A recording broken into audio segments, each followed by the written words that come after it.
Alright, this is Schraven, aka Neuroscience, and we're going to be doing some exact aiming unlimited from Aim for 100 kilograms. I highly recommend this website for aiming practice more than the other variants that are out there, like OS or OSU, whatever you want to call it, and some other resources that are out there.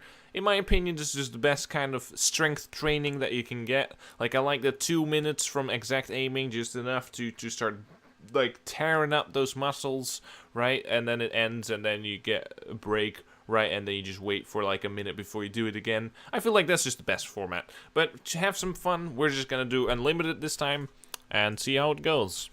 And meanwhile, I'm just gonna be talking about random shit I feel like talking about, because let's be honest, you can. I mean, this is not gonna be strength training in the same way that the regular exact aiming is exactly that, right? So yeah, once I stop focusing on the mic shaking around a little bit, right, and actually start focusing on the actual game, I can just start thinking about stuff to talk about. So first of all, let me just start out by giving a brief introduction to strength training, right? Because essentially what you're doing when you're practicing the mouse is you're doing two things. You're developing muscle memory, and you're developing, you're creating micro tears in your muscles by wearing them out, which means that your tissue will get rebuilt, and there will be slightly more of that when it gets rebuilt, meaning that you get more muscles, right? More tissue, which is good, because then, you know, you can do better, stronger, faster, etc. All those good things that muscles achieve. So, muscle memory and muscle tissue, those are your two goals, right? More of those two things, and you're good. Now, the way that you obtain muscle tissue is quite simple. You wear them out, as I just said. And how do you wear them out, you ask, right? Well, not by this. Not by doing a marathon, right? A marathon is not the way you wear your muscles out. You do it by strength training, by getting a certain interval, and what exactly that is depends on what you're strength training for, and right, what type of muscle. But 2 minutes for something like the mouse practice is a good indication of how long it should usually take. If you're going on high intensity mode here, right, you're just 2 minutes, that's fine. Anyway, of course, with very small muscles like your underarms, right, you don't need to spend as much time with food and all of that good stuff as you do regularly. If you were doing something like bodybuilding and shit, right, if you're just working on your entire upper body and your legs, right? Huge ass muscles there, right? So then eating becomes very, very relevant to provide your body with the proteins that they need, right? And even during training, the carbohydrates that you need, right? So then that becomes a lot more relevant. But when you're doing something like this, not so much, right? Just make sure you like eat properly as you always do, and you're already good to go. Well, if you're gonna do some bodybuilding type of stuff, you have to eat particularly based on, you know, on your bodybuilding sessions, right? It's like you have to actually eat a shit ton more than you usually would. Alright, so with that out of the way, muscle memory is very funny. You have these neurons in your brain. There's this like browser game, you could call it, for science, in quotation marks, where you can trace neurons, and you can get like a really good indication of what neurons look like in your brain and how they map out, and how they're just jumbled in there with all the other neurons like right next to them, right? And how exactly neurons lead to such an efficient and such an elaborate method of computation for your brain is not very clear, and how exactly it generates consciousness and all those things, right? Those are still quite mysterious things. But it should be clear, at least. It should be clear. What was I going to say? What the basic functions of neurons are, and how you can train them, right? Like, at least you can have a functional understanding of it, even if the concepts are kind of... Some components of that are still lacking, right? So what happens when you perform a certain activity? Let's just do it in a very simplified manner. Let's just say, like, to do activity A, right? You have one pathway, like one certain pathway through your brain that just starts at a certain neuron firing when you decide to do it, when you decide to do activity A, and then it just goes through a certain path that leads to essentially triggering a muscle that performs activity A, right? It's just super fucking simplified, just bare basics, just can't get any simpler, doesn't apply to real life all that much, but it serves us well in explaining some concepts. So imagine that, right? Neuron fires, and eventually those fire to some more neurons that eventually trigger your muscles, right? So, good job. Now, what happens is if you do this repeatedly, the interesting part is that your neurons, you have to imagine they're like sloppy railways. Imagine that you had like a bumpy road, right? And the more that you use the road, the more slicker it gets, the more it gets sort of eroded into a flat, smooth road. Because what happens is these electric signals get... imagine that you have a neuron and it's surrounded by other neurons, right? And the more that you perform a certain activity, the more the pathways that are used for that activity get insulated with certain material that makes the electrical signals run faster and smoother without losing its power, right? Without transferring that anywhere else, right? It's just sort of like it's like having a better insulated house, right? You just lose less heat. Well, that's what happens here. You lose less of that electricity. It runs faster and smoother, and that's kind of how it works. And you never see it happen, so you just have to infer what's happening in your brain based on what we know from science and make decisions based off of that. It's like very third-hand information, right? You never see it happen. You can never say, ooh, when I did that, my neuron didn't fire very well. It's like, that's bullshit, right? That's we always have to reason from the bottom up, or I should say from the top down, I guess, right? We can't see the details. We can't see the bottom of it. We can't see what actually happens in our brain. We have some basic understanding of it, and based on that, we can just make some decisions. So, knowing that that's how it works, we get to our first realization based on this. And this is the most important one in learning. It is that practice is crucial. Practice, the thing about it is that it sounds very trivial that practice is important, right? But as a matter of fact, there are many things in the human realm where you do not need practice. Actually, there's not a lot of things. There's some things, right? Theoretically, that could be true. The thing about practice is that it makes you faster and more accurate, right? And usually that's what you need. So whenever an activity desires more than simply recollection, right? Like a threshold where you can just recollect it within a couple of seconds or something. As soon as you need more than that and you need to actually be quick and accurate, that's when you need muscle memory. That's when you need that insulation around your neurons to make these certain pathways fire faster than others, right? And get more efficient at what you're doing. So that's why you can't just understand something, you need to practice it, right? So even with highly cognitive activities like mathematics, it still works that way. You still develop procedural memory, as it's called, right? And by thinking about things in a certain structure and predetermined way, you get better at that when you just practice that a lot and do that over and over again.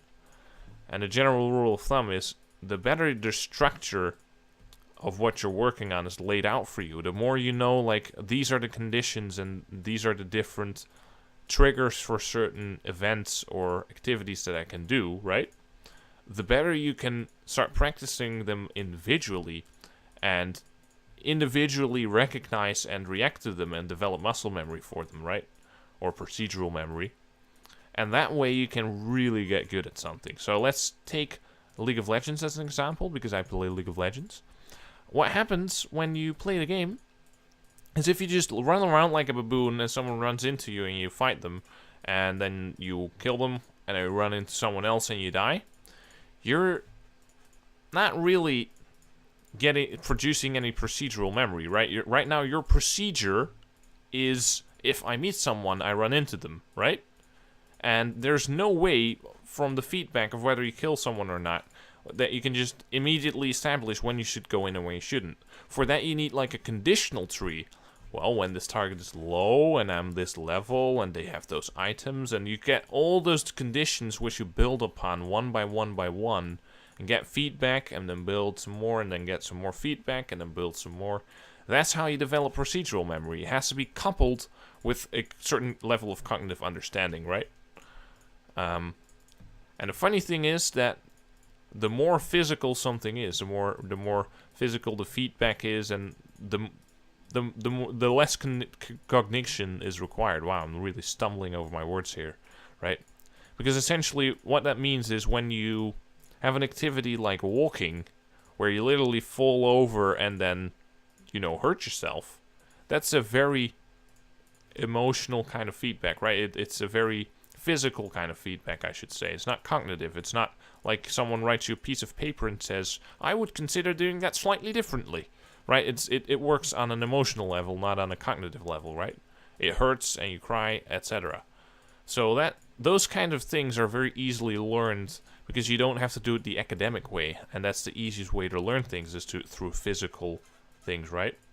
So what happens is you can develop procedures, right, based on the feedback you're getting, without being consciously aware that you're doing that. And I think that's just such a fantastic thing that I just wanted to point it out. Even if it's not directly effective to know this, I feel like I should just want to share that with you guys because it's amazing, right? So what that means is that the ways, if you just pay attention to how you balance yourself, and how when your ears are fucked up, you stop being able to do that, you suddenly notice your ears are not a part of your brain. They don't change your cognition, right? So if you were purely operating based on visual cues, which should be sufficient, right, in order to balance yourself, you should be able to balance yourself when your ears get fucked up, right? But the funny thing is that balancing, even without you consciously knowing it, at least I didn't know that for a very large part of my life, is actually, the balancing is actually based on something you weren't aware of, something inside your ears, right? Some balancing liquid bullshit, right? Like, who would have thought, right?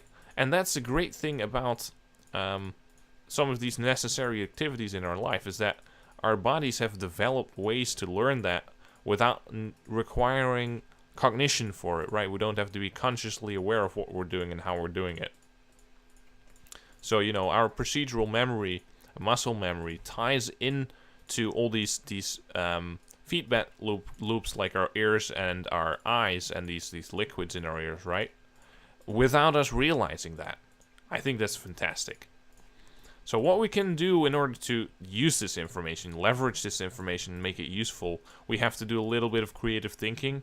One example that doesn't tie in closely with video games, which is our main topic right now, right, is that we can understand that something like language is one of these things where you can do it slightly differently based on how you understand learning, based on how neurons work and how practice works based off of that, right? So what we do right now in schools is just sit someone down and say, this is what this word means. Now you have the cognition for it, and you consciously realize what the word means, you've learned it. But that's not how learning works. Learning is the act of recalling something and being able to use it in context and all those things develops over time by, forming sentences and under the hood using certain pathways in order to form those sentences, right? And having to think about those things. And the more you think about those things, the more you develop, right? It shouldn't be a conscious cognitive thing where you sit someone down and say, this is what a house means. This is what the word means. This is how we use it. This is how this particular phrase goes. This is the context in which it is used, right? Simply by using language and playing around with it, people pick up on those things because language is an essential component to humans for a very long time already and has been ingrained in our brains. It's genetic partially, right? It's one of these things where we don't require cognitive learning, and therefore it is usually preferred not to use cognitive learning. At least not, you can incorporate cognitive aspects into learning. It just shouldn't be the main focus. You shouldn't sit someone down and just do it that way, right? Like, the way parents do it is a very good example. If you're your average Joe parent, that is a very good example of how you can teach someone a language, right? How do children learn language? Well, their parents use it correctly all the time, so they have sort of like a role model, like a correct way of using it. and then they will get pointers and help, right? Like slight coaching, like, hey, they're like pointing at something. That's a car. That is a car. And just lots of repetition and simple advice. That's all children need, and that's all adults need as well. But we try to overcomplicate it by sitting you down in a classroom and saying, on a piece of paper, a car is a vehicle with an exterior blah blah blah, and in this language it is translated this way. And that's not the best way to learn, right? The visuals, the repetition, all those things that tie into such important parts of our brain are just not used in a standard school environment where you teach language to kids. Like, that's just, to me, one of the biggest gripes I have with that. And the problem is, you would have to learn to let go in order to make this work, right? So on a political level, this would be very difficult to bolster because you need to change the opinions of people surrounding these things. For example, just learning a language by just talking to a bunch of people, and that's it, and just doing that over and over and over and over again is highly effective. If you look at anyone online, a lot of people have learned English at a very high level, right? Through just talking to people for hundreds and hundreds of hours, right? And people are delighted to do that. You don't even have to force them to do it. This is just something they do naturally, right? You don't have to sit them down in a classroom. But rather than that is something that will require a certain sense of freedom, right? Because you assume or you rely on someone just wanting to do that and learning something in the process, right? There's no tests, there's no requirements, there's no nothing. Now, of course, you could still go the hybrid route and incorporate talking and whatever in a lesson. But the problem is that at a political level, this already seems to break down a little bit, right? We haven't really seen innovative use of language and learning almost ever. Like, not in the standard school system. There's areas where educationally there's being innovated, but it's usually not within the classroom, right? That is a very conservative setup, which partially ties into the fact that we're scared of hurting our children, right? When you just let them loose and say, oh yeah, instead of sitting them down and explaining everything, we're just going to let them pick it up on their own. Well, that doesn't sound like a very safe way to do things, right? So there is a reason, but it's not a very good reason, because kids are genetically built to be able to learn languages, and you should have faith in our genetic composure, right? And our ability to do these things. Have a little faith. That's all I'm saying, right? So, just to share you a little bit of my thoughts on education that have a basis in an understanding of neurobiology, which is why I feel like that should be a mandatory subject for any teacher or coach, right? Some basics, very basics. You don't have to be some sort of neuroscientist. You don't have to know what neurotransmitters do what things in the brain, and I don't know that either. And I don't bother to learn it because it's not relevant to me. That's not relevant in, like, decision making at this level, right? That's just so far at the bottom that's going to be relevant for neuroscientific researchers, not for me as a gamer, right?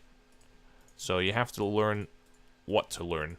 Not just how to learn, but also what to learn. What you should know and what's just not going to be relevant to you.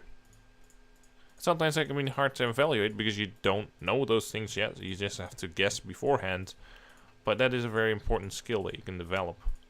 Exactly because it is non-trivial, right? Otherwise everyone could do it. So that is why, for example, in Latin, where you never even attempt to incorporate talking and conversing, just not even just monologues or hearing monologues, but actually dialogues, right? That's why I say conversing rather than just talking, right? There's not even an attempt at that in Latin and Greek courses, which is why I, after 5.5 years of Latin education, am unable to produce a single sentence in Latin. It's something I haven't ever learned, right? I've invested thousands of hours into it, and I'm still at absolute beginner level because the way we learned was the most ineffective way you could ever use, right? So, yeah, that's just the reality of it. That's just how the education system works. That is how culture works. We tend to adhere to traditions it's a very religious-like thing, right? To adhere to traditions so vigorously, right? To just hang on to these complete useless fucking artifacts like Latin and Greek. There's no utility in it. Some people try to come up with reasons, but they always fail because it's just inherently flawed, and you can always demonstrate it very, very easily. It's never going to take a lot of brain sweat. Like, this is a close evaluation. I have to consider that into greater detail. It's always very simple stuff. So let me just give you an example. They try to say, well, one of the reasons, if I remember correctly, I'm not sure, because it used to have a viable purpose, right? Like the tradition came from a time where the highest tiers of society, right, the highest classes, those people needed to learn Latin because that was the language of science. So they absolutely needed to learn that. It had a very viable use case, right? And then that disappeared, but Latin didn't appear. And since then, we've just kind of been bullshitting ourselves as to why that is. And the reason is never, well, because exactly what I just said. It's just an artifact, and we're inherently against changes, right? All that good stuff. People try to say things like, well, it helps them reason. Yeah, I remember that one. Like, the sort of algorithmic reasoning, the like dissolving the recursive syntactic structure of language, right?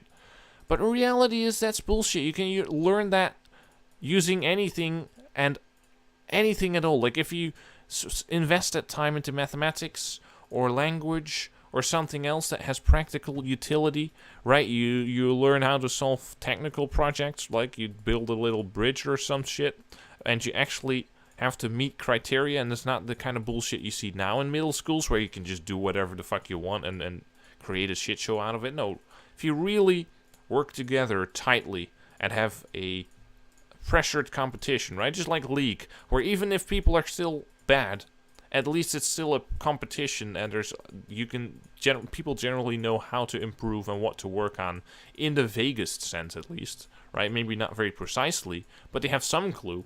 That kind of environment should be established in schools with, say, technological projects, right? And you would learn the same kind of reasoning processes and communication skills that you ever would learning Latin, right? If you want proof, it's like just try to Google Scholar, any kind of research on chess or mathematics or any kind of cognitive skill that children are being taught and what the effect is on their test scores, and whether you test it out with chess or mathematics or something else. Like if it's Latin, it's always going to improve test scores because that's what cognitive skills like this do. You don't have to pick out one that's inherently useless. You can pick one that's useful and still get the exact same side effects. And that is just a matter of doing research or reading research. Research has already been done.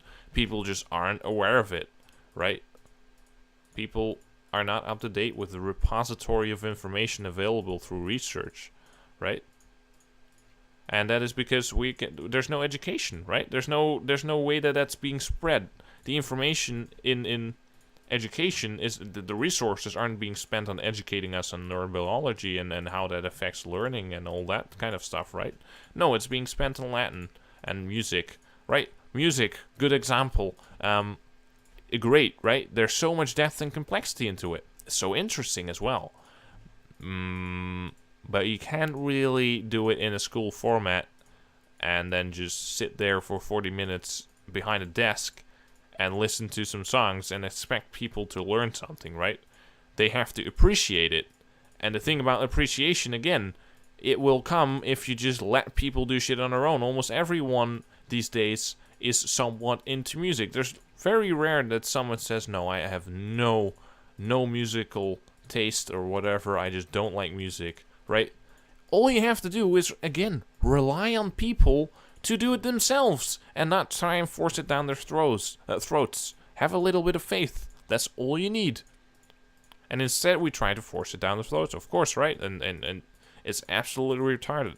And it does absolutely nothing. I can still not read notes. I delayed my musical progress for years and years because it just had a negative association. It had an association with school and being forced to do things because adults determined that this was important, and getting more and more and more that sense that what those people determined was useful were not good choices at all. It kind of reminds me of trying to blindly follow authority. Reminds me of the events in wars. First of all, if there's a good and a bad side in a war, and sometimes both sides are completely wrong, they're never both right. So either 1 out of 2 or 2 out of 2 is wrong. So then you already have over half the people in a war essentially contributing to a side that should have no grounds to execute the war, right? And then you have the fact that what's it called? If you just look at the decisions on how wars are constructed, that 2 out of 2 situation happens to occur a lot, right? If your Western governments even cannot make good decisions to, invade countries at certain times, then the question really quickly becomes: should you blindly follow authorities into whatever they wish you to do, right?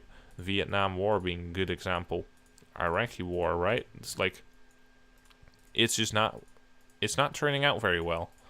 But anyway, my point is that when you look at the history of society, it just seems as if blindly following authorities would be a very good idea if authorities were competent, which they are not, right? They leave in place these policies like Latin and Greek, right? Being mandatory subjects for the highest level of education in the Netherlands, right? Because, and that's the thing. It's a status thing, right? Like, the reason kids take it is not because they think it's super fucking fun. It's because it gives you higher status. It gives you priority over other people that do not take those subjects, right? It's just it's abysmal. The whole situation is abysmal, and the way to solve it is by, well, that's debatable. You could still blindly follow authoritarian calls and just use the individual freedom you have for the best. I feel like in the long run, if you would take society over a longer term, I'm not sure.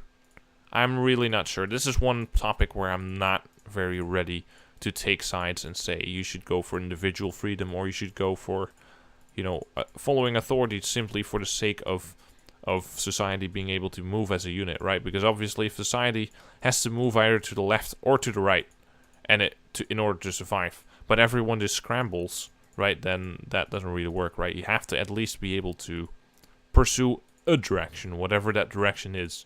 So I feel like even if the military is wrong in their invasions, oftentimes, if there was no military and something like the Nazi period breaks out, right? You have no resources to do anything against that, right? So I feel like being able to have a unit that can move in directions is better than not having that capability at all, which is why I feel like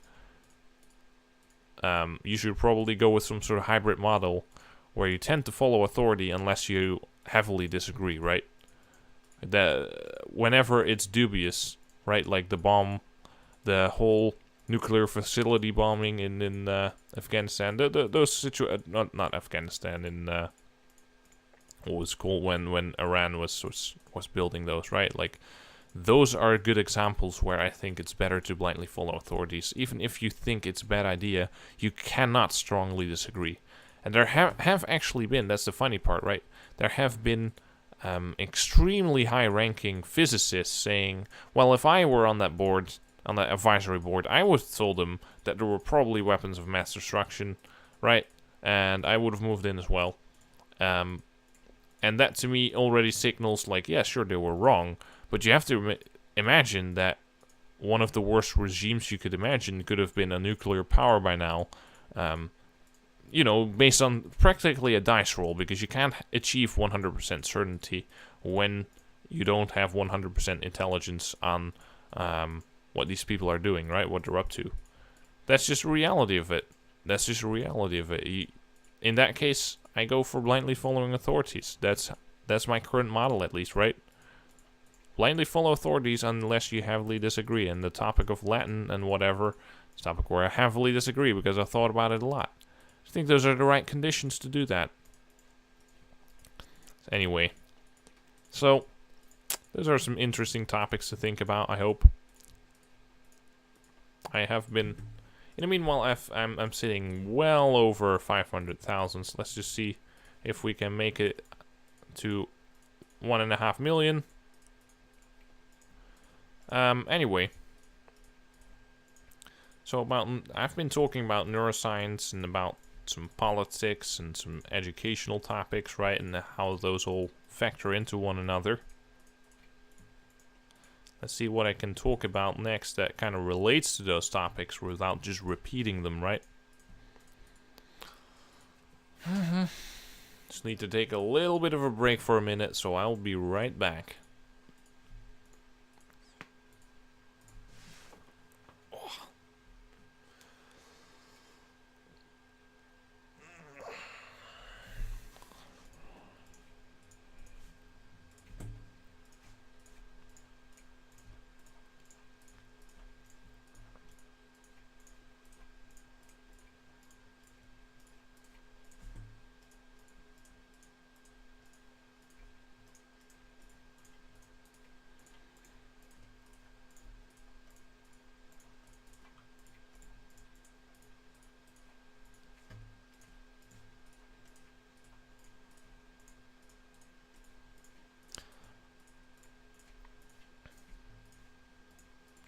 By the way, one thing, I guess one topic I want to talk about in relation to learning and then, neuroscience, all that good stuff, is how you can learn and how you cannot learn.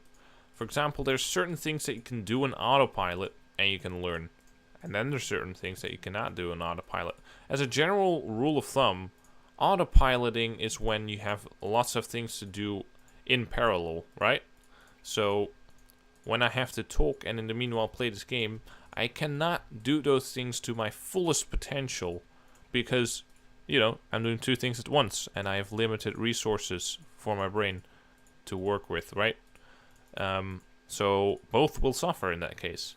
And you will have to, if you want to consciously improve one of the two during that time period, you will have to autopilot the other things, right? The more you invest into one thing, the less you will invest into the other thing, right? If you completely stop doing one thing, you can fully commit to the other one. That's just how it works. It's just resource management. Makes sense. And the way you can utilize this is that when you, for example, play a video game, you can autopilot on the things you're decent or even good at, and you can focus extremely harshly on the things that you're bad at and that form your main problems for your progress in the game, right? And that way you can just improve at one thing at a time.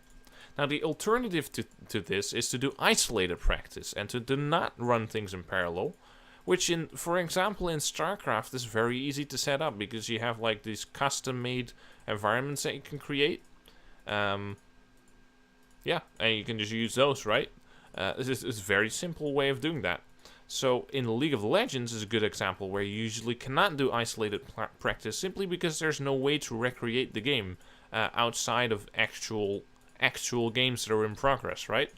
So, like, it's a very unique situation with League, which is for me part of the appeal, right? The fact that you can't just go in and practice a certain team composition 17 times in a row in 1 hour, right? You have to play games, and it's gonna take days, and you just have to rely on your intuition, and it kind of keeps the game from becoming inhumanly perfected, which I think is good.